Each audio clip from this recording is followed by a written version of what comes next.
राधे राधे दोस्तों। शिव महापुराण की कथा अध्याय 5। सौनक जी कहते हैं, महाप्राज्ञ व्यास शिष्य शुत जी, आपको नमस्कार है। आप धन्य हैं, शिव भक्तों में श्रेष्ठ हैं। आपके महान गुण वर्णन करने योग्य हैं। अब आप कल्याणमय शिव पुराण की श्रवण की विधि बताइए, जिससे सभी श्रोताओं को उत्तम फल की प्राप्ति हो सके। सुत जी ने कहा, मुने शौनक, अब मैं तुम्हें संपूर्ण फल की प्राप्ति के लिए शिव पुराण के श्रवण की विधि बता रहा हूँ। पहले किसी ज्योतिषी को बुला करके दान मान से संतुष्ट करके अपने सहयोगी लोगों के साथ बैठकर बिना किसी विघ्न बाधा के कथा की समाप्ति होने के उद्देश्य से शुभ मुहूर्त का अनुसंधान कराएं और प्रयत्न पूर्वक देश देश में स्थान स्थान पर यह संदेश भेजें कि हमारे यहाँ शिव पुराण की कथा होने वाली है।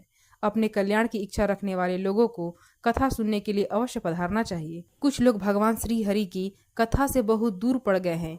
कितने ही स्त्री, शूद्र आदि भगवान शंकर के कथा कीर्तन से वंचित रहते हैं।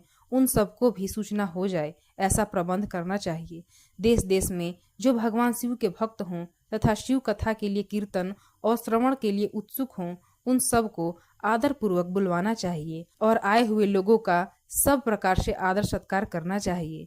शिव मंदिर में, तीर्थ में, वन प्रांत में अथवा घर में शिव पुराण की कथा सुनने के लिए उत्तम स्थान का निर्माण करना चाहिए। केले के खंभों से सुशोभित एक ऊंचा कथा मंडप तैयार कराएं। उसके सब ओर फल फूल आदि से तथा सुंदर चंदों से अलंकृत करें और चारों ओर ध्वजा पताका लगाकर तरह तरह के सामानों से सजाकर सुंदर शोभा संपन्न बना दें। भगवान शिव के प्रति सब प्रकार से उत्तम भक्ति करनी चाहिए। वही सब तरह से आनंद का विधान करने वाले हैं। परमात्मा भगवान शंकर के लिए दिव्य आसन का निर्माण करना चाहिए तथा कथावाचक के लिए भी एक ऐसा दिव्य आसन बनाना चाहिए जो उनके लिए सुखद हो सके। मुने, नियम पूर्वक कथा सुनने वाले श्रोताओं के लिए भी यथा योग्य सुंदर स्थानों की व्यवस्था करनी चाहिए। अन्य लोगों के लिए साधारण स्थान ही रखना चाहिए, जिसके मुख से निकली हुई वाणी देहधारियों के लिए कामधेनु के समान अभिष्ट फल देने वाली है। उस पुराण वेता विद्वान वक्ता के प्रति तुक्ष बुद्धि कभी नहीं रखनी चाहिए। संसार में जन्म तथा गुणों के कारण बहुत से गुरु होते हैं, पर उन सब में पुराणों के ज्ञाता विद्वान ही परम गुरु माना गया है। पुराण वेता पवित्र, दक्ष, शांत, ईर्ष्या पर विजय पाने वाला साधु और दयालु होने चाहिए। ऐसा प्रवचन कुशल विद्वान इस पुण्यमयी कथा को कहे। सूर्योदय से आरंभ करके 3:30 पहर तक उत्तम बुद्धि वाले विद्वान पुरुष को शिव पुराण की कथा उत्तम रीति से वाचनी चाहिए। मध्यकाल में 2 घड़ी तक कथा बंद रखनी चाहिए, जिससे कथा कीर्तन से अवकाश पाकर लोग मल मूत्र त्याग कर सकें। कथा प्रारंभ के दिन से व्रत ग्रहण करने के लिए वक्ता को ठौर करा लेना चाहिए। जिन दिनों कथा हो रही हो उन दिनों प्रयत्न पूर्वक प्रातः काल का सारा नित्य कर्म कम समय में ही कर लेना चाहिए। वक्ता के पास उसकी सहायता के लिए एक दूसरा वैसा ही विद्वान स्थापित करना चाहिए। वह भी सब प्रकार के संशयों को निवृत्त करने में समर्थ और लोगों को समझाने में कुशल हो। कथा में आने वाले विघ्नों की निवृत्ति के लिए गणेश जी का पूजन करें। कथा के स्वामी भगवान शिव की तथा विशेषतः शिव पुराण के पुस्तक की भक्ति भाव से पूजा करें। तत्पश्चात उत्तम बुद्धि वाला श्रोता तन मन से शुद्ध एवं प्रसन्नचित हो आदर पूर्वक शिव पुराण की कथा को सुने। जो वक्ता और श्रोता अनेक प्रकार के कर्मों में भटक रहे हों, काम आदि 6 विकारों से युक्त हों, स्त्री से आसक्ति रखते हों और पाखंड पूर्ण बातें कहते हों, वे पुण्य के भागी नहीं होते। जो लौकिक चिंता तथा धन, घर एवं पुत्र आदि की चिंता को छोड़कर कथा में मन लगाए रहते हैं, उन शुद्ध बुद्धि पुरुषों को उत्तम फल की प्राप्ति होती है। जो श्रोता श्रद्धा और भक्ति से युक्त होते हैं, दूसरे कर्मों में मन नहीं लगाते और मौन, पवित्र एवं उद्वेग शून्य होते हैं, वे ही पुण्य के भागी होते हैं। सुत जी बोले, शौनक, अब शिव पुराण सुनने का व्रत लेने वाले पुरुषों के लिए जो नियम है उसे भक्ति पूर्वक सुनो। नियम पूर्वक इस श्रेष्ठ कथा को सुनने से बिना किसी विघ्न बाधा के उत्तम फल की प्राप्ति होती है। जो लोग दीक्षा से रहित हैं, उनका कथा श्रवण में अधिकार नहीं है। अतः मुने, कथा सुनने की इच्छा रखने वाले सब लोगों को पहले वक्ता से दीक्षा ग्रहण करनी चाहिए।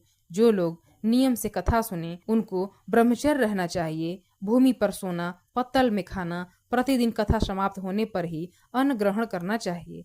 जिसमें शक्ति हो वो पुराण की समाप्ति तक उपवास करके शुद्धता पूर्वक भक्ति भाव से शिव पुराण को सुने।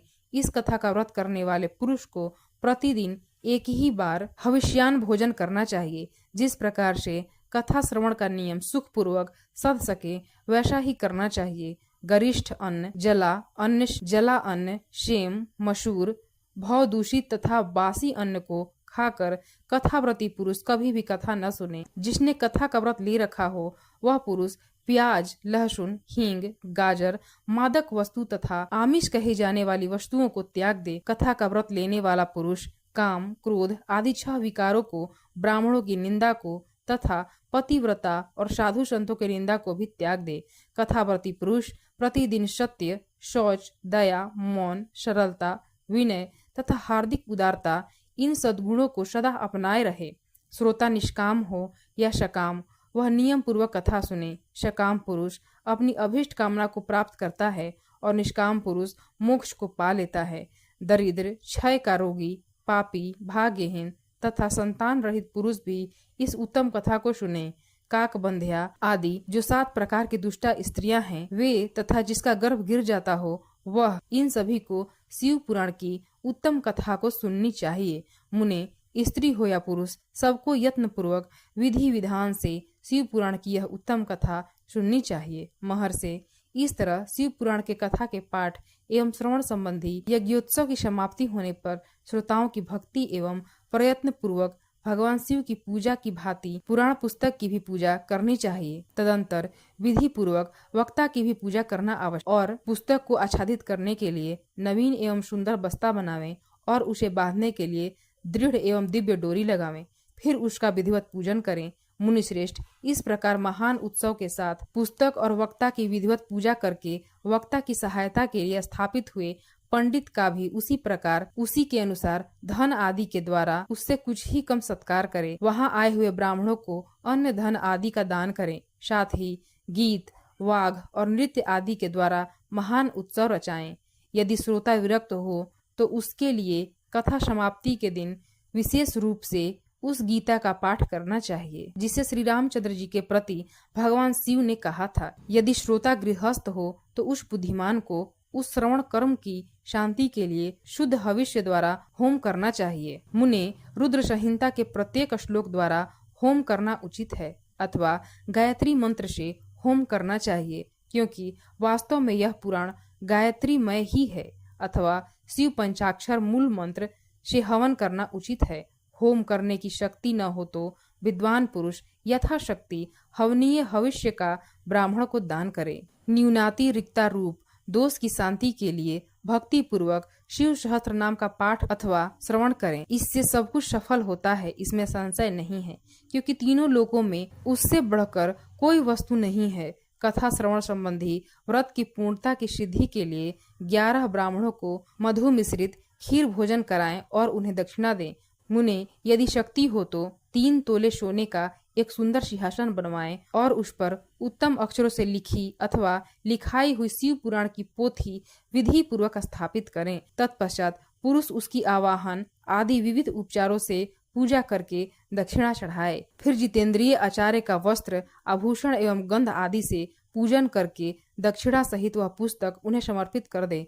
उत्तम बुद्धि वाला श्रोता इस प्रकार भगवान शिव के संतोष के लिए पुस्तक का दान करे। सौनक, इस पुराण के उस दान के प्रभाव से भगवान शिव का अनुग्रह पाकर पुरुष भव बंधन से मुक्त हो जाता है। इस तरह विधि विधान का पालन करने पर श्री संपन्न शिव पुराण संपूर्ण फल को देने वाला तथा भोग और मोक्ष का दाता होता है।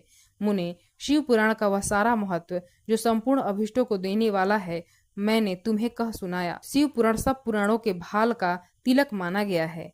यह भगवान शिव को अत्यंत प्रिय, रमणीय तथा भय रोग का निवारण करने वाला है। जो सदा भगवान शिव का ध्यान करते हैं, जिनकी वाणी भगवान शिव के गुणों की स्तुति करती है और जिनके दोनों कान उनकी कथा सुनते हैं, इस जीव जगत में उन्हीं का जन्म लेना सफल है। वे निश्चय ही संसार सागर से पार हो जाते हैं। भिन्न भिन्न प्रकार के समस्त गुण जिनके सच्चिदानंदमय स्वरूप का कभी स्पर्श नहीं करते, जो अपनी महिमा से जगत के बाहर और भीतर भासमान है तथा जो मन के बाहर और भीतर वाणी एवं मनोवृत्ति रूप में प्रकाशित होते हैं, उस अनंत आनंद घन रूप परम शिव की मैं शरण लेता हूँ।